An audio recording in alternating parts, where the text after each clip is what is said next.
So I'm an academic member of staff, so I may have a slightly different perspective on some of the things that are going on. So just out of interest, the people here, when they were at university, did you have a personal tutor? Did anyone have a personal tutor at university?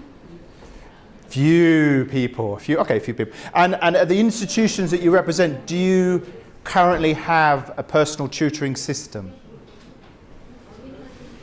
Okay, a few. So it's something that's all UK universities have, and I know in conversations with students who come here, perhaps as master's students, postgraduates, they're surprised that we have personal tutoring. They're just used to arriving and having to get on with it. But certainly in the UK institutions, personal tutoring is a very important part of what the university offers. So I'm an academic, as I say. I'm actually a biochemist, but my particular role in personal tutoring comes in the medical school. So I am responsible for the 800 medical students that we have in the first 2 years of the program. And so I look after the personal tutoring, the system there.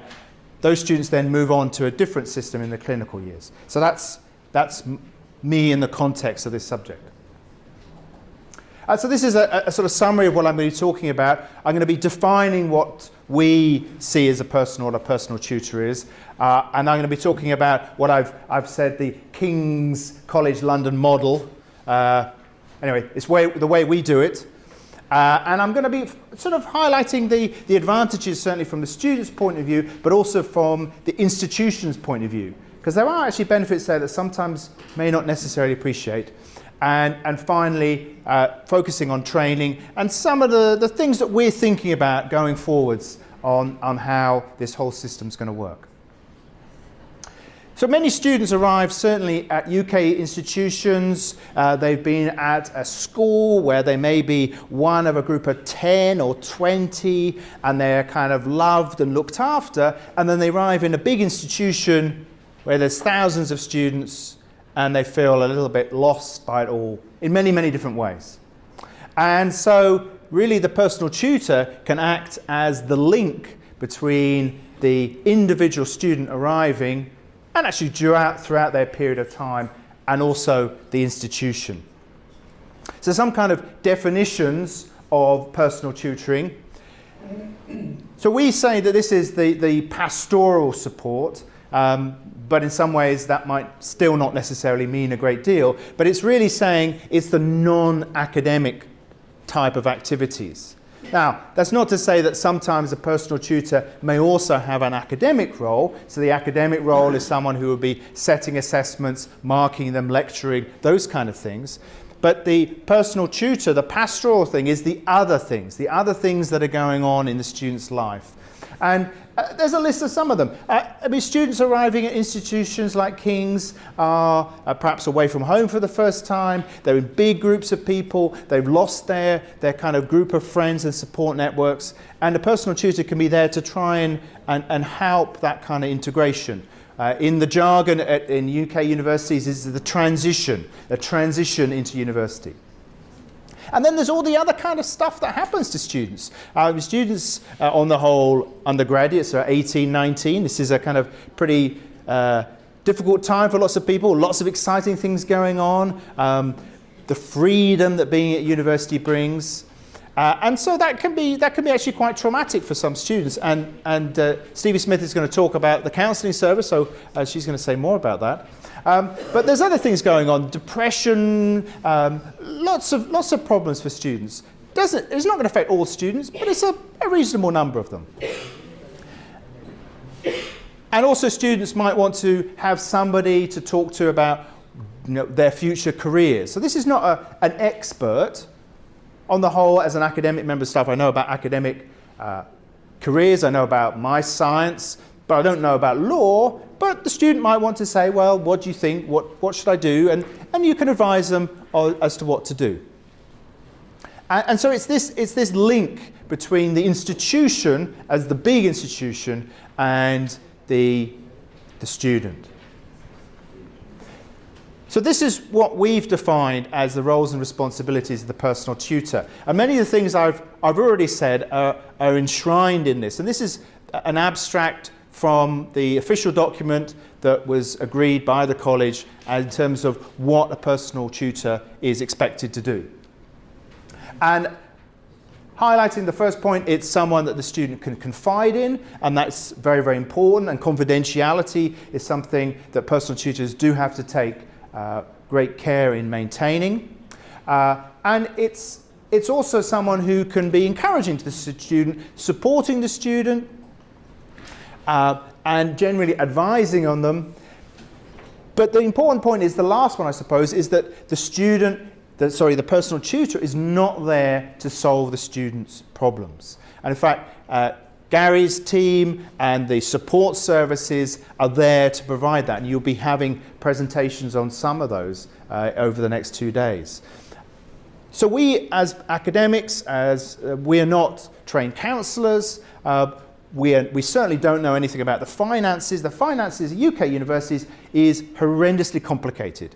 We've heard about 9,000, that's the bad side. The good side is that there's now bursaries and additional kind of discounts. It's very, very complicated, both money coming from both the university and also the state. And we certainly don't know about it. However, the college has people that are trained in that area. So that's an example. We are there, it's often said, as a signpost. We know where to send the student. But we're also there to be, sympathetic and encouraging, and perhaps sometimes to be looking out for students. We might see the students, we might notice that the student who on first meeting was kind of jolly and happy and outward going, and then later on they seem to be kind of withdrawn and quiet. What's going on? So we might have a little bit of an insight and observing what's going on, and that might be a flag for something serious that's happened, and we may need to encourage them to move on and take some kind of action. So what do personal tutors need to know? Well, the interesting thing is that they really need to know how the university works. Now that might sound a sort of a bizarre thing to say, because surely all staff at universities know how the university works. But I don't know what it's like in your institution, but certainly at King's you have people perhaps like myself who spend a lot of time teaching students and organising and managing that process. And then you have other members of staff who have very, very successful labs, spend a lot of time in that area, and they can easily feel a little bit detached from the running of the general kind of process. But as a personal tutor, you need to know how everything works. You need to know how the program that the student is studying works, when they need to make choices, when those exams are likely to be. You also need to know in outline how the regulations work. We're not talking about line by line, but some general kind of principles. What happens if you're sick and you miss an exam? What kind of form do you have to fill in? That kind of information.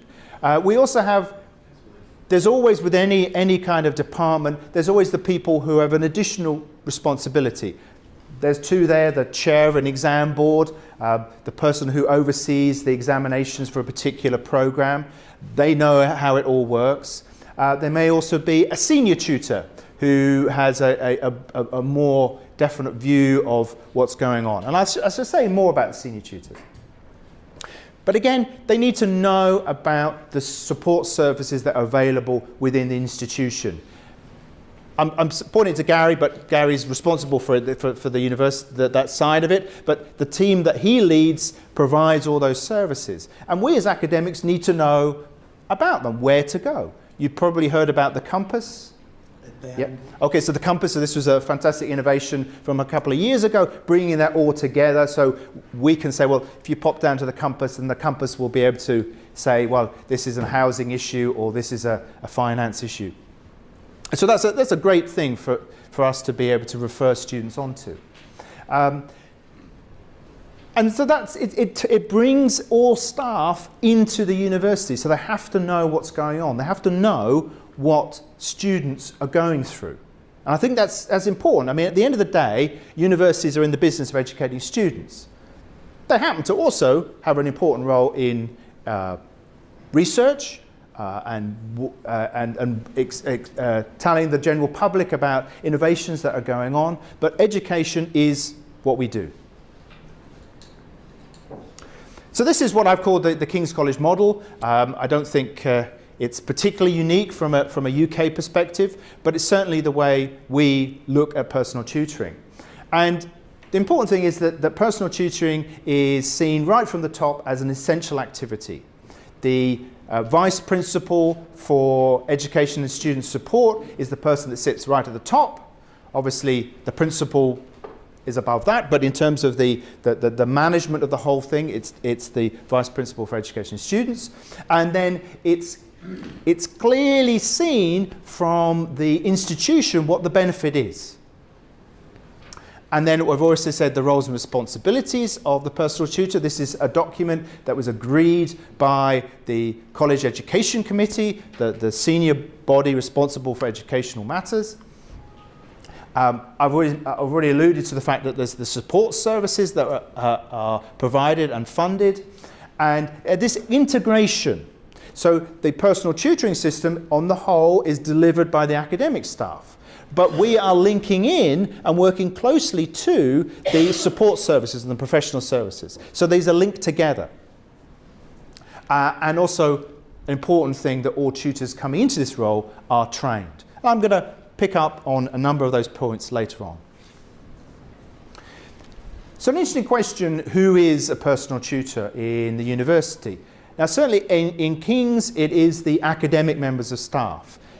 Now there are alternative models which put that kind of role more in the context of the professional services. But certainly at King's we see this as an important part of the academic role to be a personal tutor. And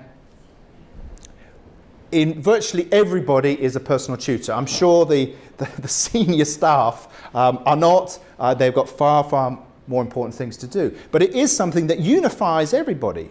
So it's like if you're going to say, well, what does someone do at King's College? Well, everyone is a personal tutor. They may not have substantial research labs, coming from my background, or be internationally recognized academic, but they all have personal tutors, and it brings everyone together. So something that we've certainly think is very, very important is this idea of the senior tutor. So all this means is there's two layers. There's the personal tutor, and then above the personal tutor, there's the senior tutor. And so usually these are either a senior tutor for each school or a senior tutor for each individual program. Now, why is this so important? Well, unfortunately, it's fair to say that a small number of staff do not take the personal tutoring role as seriously as they should. They may be very, very good researchers. They may be off at conferences all the time, not around. Or they may just not be very good at dealing with human beings. I'm not sure what it's like in your institution, but we have a few people like that. That's what universities are for, aren't they? Anyway, seriously, there are some people who don't do a good job. And it's a small number, but it's from the student's point of view, that's not a good thing. So what we have is we have a second tier. So if a student is not able to get the information they need from their personal tutor, then they can refer to the senior tutor. So we have a safety net there for any situation when the tutor is not doing the job they should be doing. And we can follow up on the staff who are not doing their job properly. That's a kind of management process. But from the student, I think it's more important from the student's point of view to have someone else there.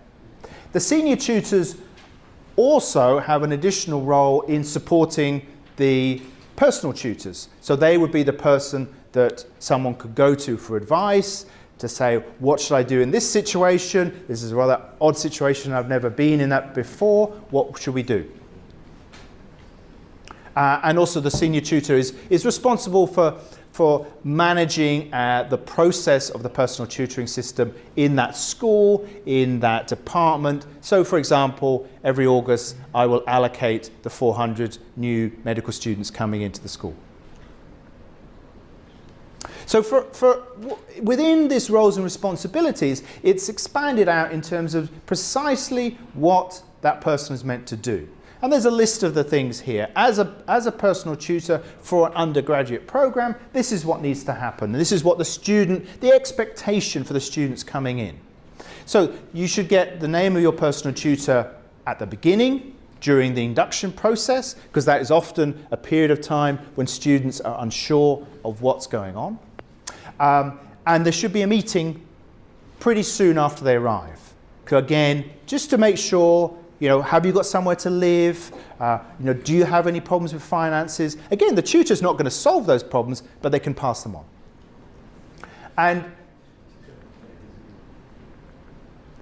And then we have, in the first year, a set of fixed meetings, 4 to 5, depending on which school and which program. Ideally, these are hardwired into the timetable, so the students know what's coming up and what needs to happen. And as a personal tutor, there's guidance as to the kind of things that you need to talk to your students at those different moments. These meetings are often in groups, so again, it allows students to come together. At least they will know somebody. But often, students have particular issues that they want to speak to confidentially. And this program of the first year is the most important because that's when students arrive, but then this needs to follow on for the second and third year with a series of different meetings, usually 2 in each of those subsequent years, just to check up what's happening, how are you going forwards, how are you progressing, do you have any thoughts for the future? We always think it's important for those meetings to be arranged by the personal tutor.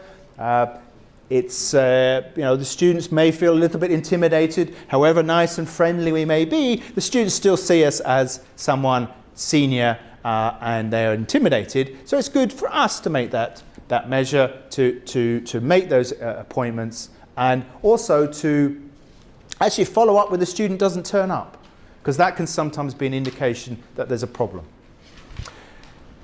We also know that some tutors perhaps have a style that a student won't like. It's not necessarily that all students like the very friendly kind of tutor. There are certainly some students who prefer a tutor who's a little bit kind of off and doesn't make a big fuss about things. So there's differences. And we need to give this opportunity for students to change if they wish that to happen. Something similar for MSc students, master's students, taught postgraduate students, as we tend to call them in the UK. A very similar type arrangement, slightly fewer of those meetings during the year, but also the opportunity to get some kind of update halfway through the year. How am I doing? What kind of qualification are we going to get out of this? Because some students are really unaware of their ability, sometimes positively and sometimes negatively. So it's just good to say, well, look, things are not going well for you. Unless you work harder, you're not going to get a very good qualification. But the other points are really the same as what I said before.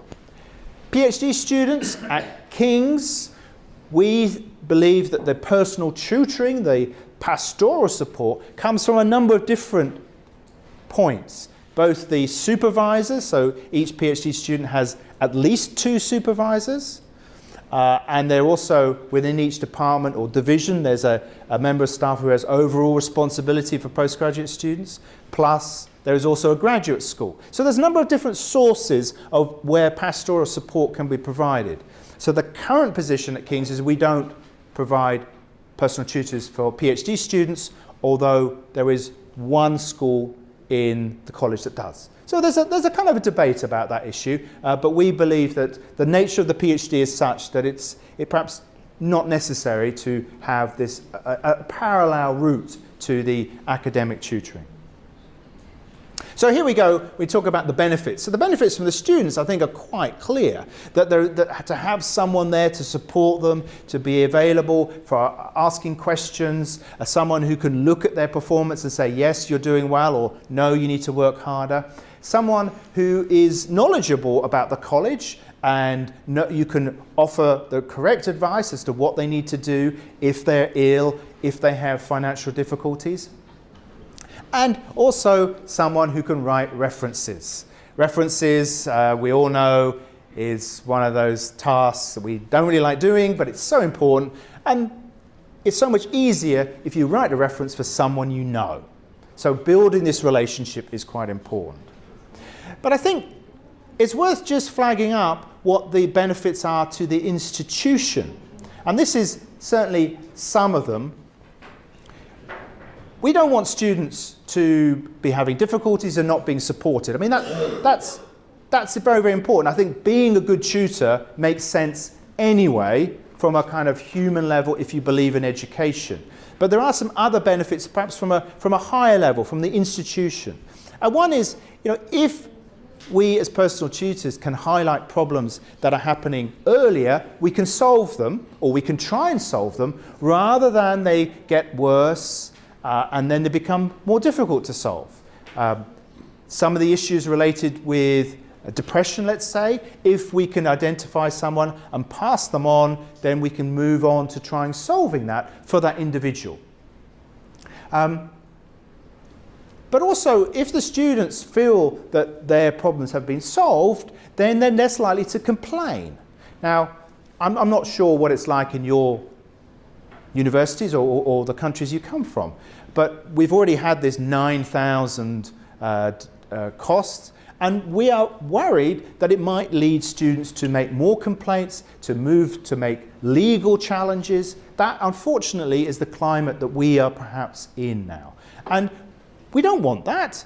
And if students feel that they've been supported and we've identified their problems and tried to help them, then that's going to minimize that. So that's also a good thing. Something that you probably heard about is the National Student Survey. Not in any detail. Okay, so that's the details, but surveys. Our government has decided that we need to survey the students and find out what they think about the institution, and this is a survey that's done at all institutions, and numbers are generated and numbers end up in league tables. If you're living in a country where you haven't had league tables, then you're lucky, but that's what we are really anxious about all the time. And students who feel supported and content, then are more likely to give us better ratings. So that's another positive issue. There's another one about building long-term relationships. I always say to students who have graduated, they come back, and the things they remember their friends, of course. They remember that funny guy in the first year who gave those really bad lectures, but I don't remember what his name is. And then they remember their personal tutor. That's often all they remember. And we want students to maintain a relationship with the institution. They may want to go and do a master's degree. They may want to go and do a professional development qualification. They may even want to give us money. Anyone who's been in the States will know money is the big thing, donations. And that's something to consider. We need to be building long-term relationships. And personal tutors can be key to that, because that's often the member staff that the students get to know. And also, if students can then say good things about their institution they've been in, then it will encourage other students to come along. Okay, so personal tutoring. So we recently reviewed the personal tutoring, and I believe I can see some copies. This very, very nice glossy booklet. Gary assures me that these are actually students, and they're not actors, even though they look very, very beautiful. If you see any of them around, you'll know for sure.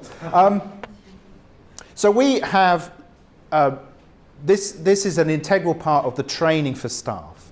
And so we produce this booklet. We've got the clearly defined roles and responsibilities. It covers a lot of very useful information. There's a kind of a psychological context of what it's like to be an 18-year-old. Unfortunately, most people here looking around here, perhaps that's a reasonable number of years ago. And that's... it's interesting to just be reminded what it's like to be an 18-year-old. Plus, there's a summary of all the fantastic services that are available and how a student can get in touch with them. There's comments on how to keep records. There's comments on what you can and can't write in references. And it's meant to be a useful guide. But this is kind of paper. This is kind of last century, although it's kind of the century that I like. Of course, the future is online, and we have an online version of this, which will be obviously a more dynamic, up-to-date repository of information. And going forwards, that's what we will rely on in future. We've also got training courses that are run in conjunction with the King's Learning Institute and the Counselling Service. And in addition to the kind of college level, there's also some important induction that takes place at a school level, because each school and how the personal tutoring works varies from school to school. So just some future developments, just to finish off. We have set in King's quite a demanding set of principles of what's meant to happen, what students can expect to get at university. But are we now going to be, how sure are we that each student will get that? And is that going to be a problem for us if students are unhappy that their tutor doesn't do something for them that they should do? So we're moving into this area where we need to be more, we need to check to see what's happening with the personal tutoring, make sure each student gets the same level of, to use that word, service. And one of the ways around this is to start logging these meetings online, providing more information for tutors online about their students to make it easier for them to be a personal tutor. So that's a kind of project that's started.